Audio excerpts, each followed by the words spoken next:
Good morning बच्चों। आज हम लोग फिर से समांतर श्रेणी का पार्ट 2 पढ़ेंगे। इससे पहले भी हम आप लोगों को समांतर श्रेणी का पार्ट 1 पढ़ा चुके हैं। आज समांतर श्रेणी के बारे में थोड़ा सा देखेंगे कि कैसे पता चलेगा कि समांतर श्रेणी बन रही है कि नहीं बन रही है। उसके बारे में हम थोड़ा से बातें करेंगे। देखते हैं कि क्या होता है। सबसे पहले देखा जाता है, जैसे आपको कोई श्रेणी दे दी जाती है तो सबसे पहला काम यह बनता है कि आपको पता करना है कि यह श्रेणी है कि यह श्रेणी नहीं है। अगर श्रेणी बन रही है तभी आप उस पर सवाल लगाएंगे। अगर वह समांतर श्रेणी नहीं बन रही है तो आप सवाल नहीं लगाएंगे। साधारण सी बात है कि समांतर श्रेणी नहीं बनेगा तो आप लिख देंगे कि यह समांतर श्रेणी नहीं है, और समांतर श्रेणी रहेगा तब उसको आप सॉल्व करेंगे। लेकिन यहाँ पे यह कंडीशन आ जा रहा है कि कैसे हम पता करें कि यह समांतर श्रेणी है कि नहीं है। इसके लिए क्या करना होता है, उसी बात पे आज हम चर्चा करेंगे। सबसे पहले आइए देखते हैं कैसे पता चलता है। जैसे मान लीजिए हमारा पहला सवाल है। पहला सवाल मान लीजिए दिया है 4, 8, 12 डॉट डॉट डॉट आगे की तरीके से क्या। अब मान लीजिए इसको पता करना होगा कि यह आपका समांतर श्रेणी है कि नहीं। तब देखिए पता करने के लिए क्या करना होता है। सबसे पहले 4, 8, 12 में आप क्या करेंगे, डी। उस दिन हमने बताया था डी मतलब होता है सार्वनुपात। सार्वनुपात का मान निकालेंगे। हम देखिए सार्वनुपात कैसे निकालना है। आप जानते हैं सार्वनुपात क्या होता है, दूसरा पद माइनस पहला पद। तो सबसे पहले आप डी निकालेंगे। डी के लिए आप क्या करेंगे, दूसरा पद माइनस पहला पद करेंगे। उसके बाद तीसरा पद माइनस दूसरा पद, यानी दूसरा पद माइनस पहला पद, उसके बाद तीसरा पद माइनस दूसरा पद करेंगे। अगर दोनों का मान बराबर है तो वह समांतर श्रेणी होगा, और बराबर नहीं है तो वह समांतर श्रेणी नहीं होगा। फिर से बता दें, सबसे पहले आप डी का मान निकालेंगे। डी का मान निकालने के लिए क्या करना है कि सबसे पहले दूसरा पद माइनस पहला पद वह मान निकल जाएगा। उसके बाद तीसरा पद माइनस दूसरा पद निकालेंगे। अगर दोनों जगह डी का मान एक ही है, इक्वल है, तो वह आपका समांतर श्रेणी होगा, अन्यथा समांतर श्रेणी नहीं होगा। आइए देखते हैं। हमारा पहला सवाल है 4, 8 और 12। 4, 8 और 12 में देखना है कि समांतर श्रेणी बन रही है कि नहीं। अब देखिए सबसे पहले डी निकालना है। तो डी बराबर क्या होता है, दूसरा पद माइनस पहला पद। अब दूसरा पद यहाँ पे क्या है, दूसरा पद यहाँ पे 8 है, और 8 में से हमने 4 को क्या किया, घटा दिया, क्योंकि दूसरा पद 8 था और पहला पद कितना था, 4 था। तो दूसरा पद माइनस पहला पद इसका टू क्या होगा, 8 माइनस 4 इसका टू कितना होगा, 4। एक हो गया। अब दूसरी बार डी का मान निकालेंगे। दूसरी बार डी का मान निकालेंगे तो क्या होगा, तीसरा पद माइनस दूसरा पद। अब देखिए तीसरा पद कितना है, 12 है, और माइनस दूसरा पद कितना है, 8 है। 12 माइनस 8, अब 12 में से 8 गया कितना हुआ, 4 हुआ। इस हिसाब से हम कह सकते हैं कि यहाँ पर भी 4 आ गया और यहाँ पर भी 4, यानी दूसरा पद माइनस पहला पद भी 4 आ गया, और तीसरा पद माइनस दूसरा पद भी क्या आ गया, 4 आ गया। दोनों जगह सार्वनुपात आपका बराबर है, अर्थात आप कह सकते हैं कि यह समांतर श्रेणी है। समझ रहे हैं ना, दूसरा पद माइनस पहला पद इसका टू क्या होगा, तीसरा पद माइनस दूसरा पद, दोनों बराबर है तो आपका यह समांतर श्रेणी होगा। अगली सवाल देखते हैं। देखिए यहाँ पे थोड़ा सा हमने सवाल क्या रखा है, जैसे क्या हुआ, -5, -10, -15 डॉट डॉट डॉट, यानी -5, -10 और -15। अब आपको पता करना है कि यह समांतर श्रेणी है कि नहीं। फिर से वही कंडीशन, डी का मान निकालेंगे।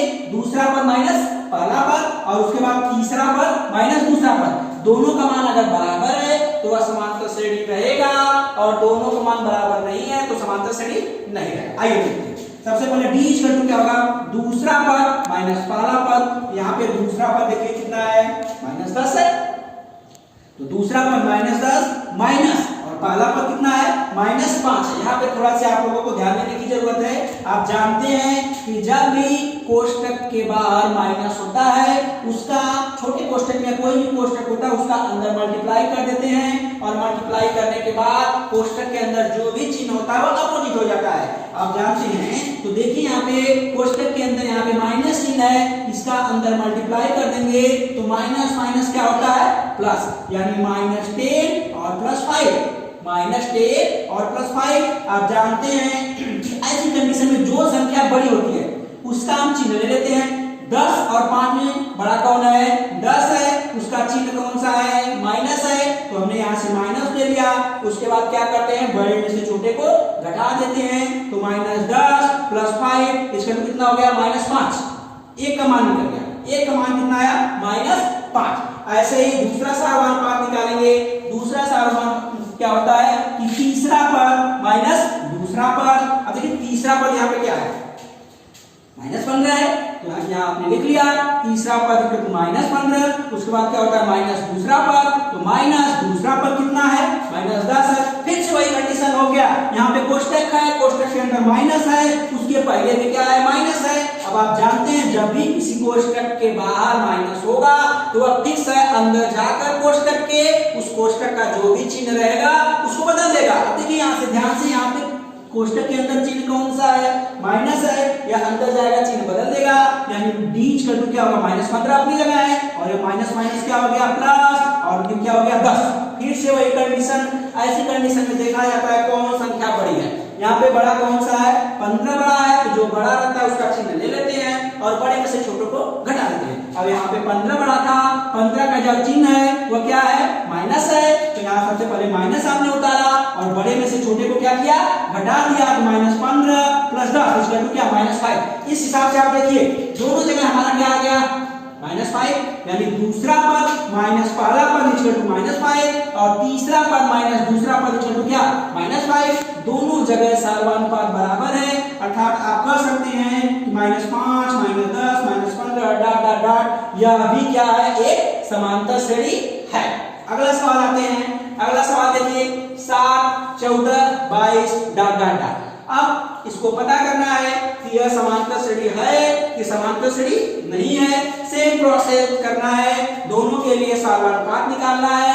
सार्वधातुक एक बार निकालना है दूसरा पद माइनस पहला पद, दूसरी बार निकालना है तीसरा पद माइनस दूसरा पद। अब आइए देखते हैं क्या होता है। सबसे पहले d इक्वल टू दूसरा पद माइनस पहला पद, दूसरा पद यहाँ पे कितना है 14 है और पहला पद कितना है 7 है, यानी 14 - 7 इक्वल टू कितना हुआ 7। एक सार्वधातुक आपका निकल गया। दूसरा सार्वधातुक क्या होता है कि तीसरा पद माइनस दूसरा पद, यहाँ पे तीसरा पद कितना है 22 है और दूसरा पद कितना है 14 है। यहाँ पे हम क्या करेंगे 22 - 14, आप जानते हैं 22 में से 14 गया कितना आया 8। अब ध्यान से देखिए दोनों जगह जो सार्वधातुक का मान है वह डिफरेंट है, यानी अलग अलग है, जबकि मान एक ही होने चाहिए। इस हिसाब से हम कह सकते हैं कि यह जो है समांतर श्रेणी नहीं है, क्योंकि इनमें जो सार्वधातुक है वह बराबर नहीं है। दूसरा पद माइनस पहला पद इक्वल टू क्या होता है तीसरा पद माइनस दूसरा पद, और इस कंडीशन में यह आपस में बराबर नहीं है, तो हम कह सकते हैं कि 7 14 और 22 समांतर श्रेणी नहीं है।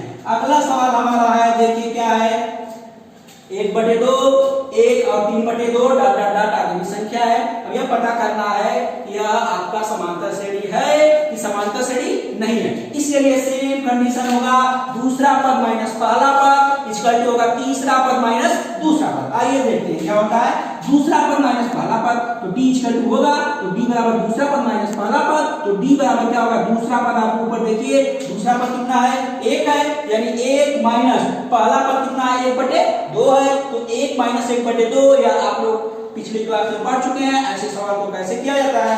यहाँ पे क्रॉस मल्टीप्लाई कर देते हैं, क्रॉस मल्टीप्लाई करेंगे तो 2 में 1 का गुणा करेंगे तो 2 होगा, और -1 में 1 ऐसे क्रॉस मल्टीप्लाई इधर का, और जो चिन्ह रहता है इधर अपान ऐसे हर में ऐसे होता है, ऐसे ऐसे और हर का ऐसे, उस हिसाब से होगा 2 1 का 2 हो जाएगा, और 1 माइनस 1 में 1 का करेंगे तो 1, और हर का हर में करेंगे तो 2 में 1 इक्वल टू कितना 2, और 2 में से 1 गया 1 और बटे कितना हुआ 2, यानी एक सार्वधातुक आपका 1/2 आया, यानी दूसरा पद माइनस पहला पद इक्वल टू कितना हुआ 1/2 आया।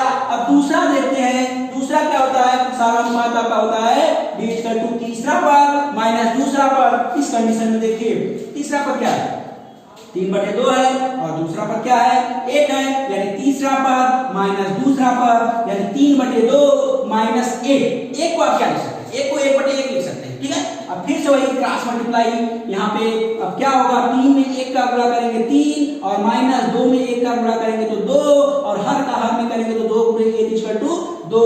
आप जानते हैं 3 माइनस 2 इक्वल टू कितना होता है 1 और बटे 2। अब देखिए यहाँ पे दूसरा पद माइनस पहला पद भी 1/2 आया, और तीसरा पद माइनस दूसरा पद भी 1/2 आया। अब दोनों जगह सार्वधातुक का मान बराबर है, तो यहाँ पे हम कह सकते हैं कि कि 1/2 1 और 3/2 का मान समानुपात का मान बराबर है, अर्थात यह एक समांतर श्रेणी है।